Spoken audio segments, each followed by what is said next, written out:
The modern age is inherently anthropocentric in outlook. From anthropos, Greek for human. That is, it places human beings and their experience and concerns at the centre of the hierarchy, above the claims of nature, animals, gods, or the universe more broadly. We are now, in every way, in our own eyes, the centre of the show. But it was not always like this. Traditionally, religions declined to give human beings a central place in the cosmos.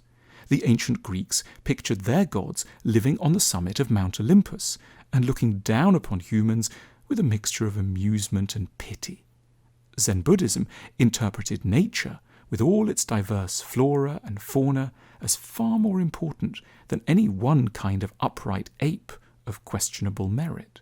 And Judaism and Christianity presented the world theocentrically, with human life as a small and in many ways not very impressive fragment in a much larger scheme known only to the infinitely superior mind of God. With the decline of religion, we have come to embrace the philosophy of anthropocentrism. We have identified ourselves as the most important things that exist. It's a move that can be cast as one of liberation. The stories on which God-focused societies were founded have been displaced by more visceral tales of human heroism, in business, in science, or in the arts. But this liberation has brought an unexpected kind of suffering in its wake, a vicious sense of our own lack of importance as compared with that of mightier other humans, a feeling that we don't matter really when we actually should. All this has unleashed a torrent of envy and inadequacy.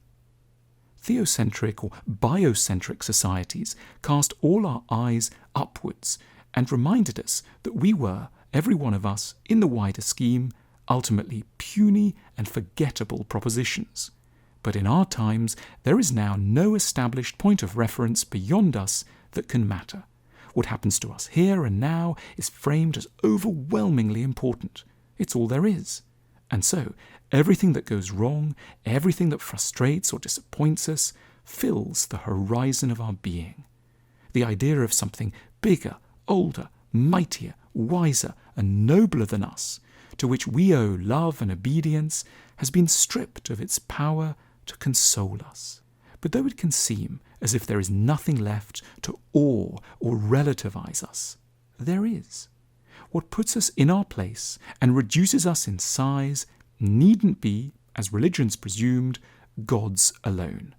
It might be the sight of the stars at night, spread out in a mantle of darkness, unaccountably many, unimaginably distant, and themselves constituting only an infinitesimal fraction of the cosmos. From their perspective, all human differences fade, all our conflicts and competitions feel less urgent or significant. We are as nothing. Or we might remember that we're not at the centre of things on a more domestic scale, when we meet a small animal, for example, a duck or a hedgehog. Its life goes on utterly oblivious to ours. It feels not the slightest curiosity about who we are. From its point of view, we are absorbed into the immense blankness of incomprehensible things. A duck will take a piece of bread as gladly from a criminal as from a high court judge, from a billionaire as from a bankrupt felon. Our individuality is suspended, and that can be an enormous relief.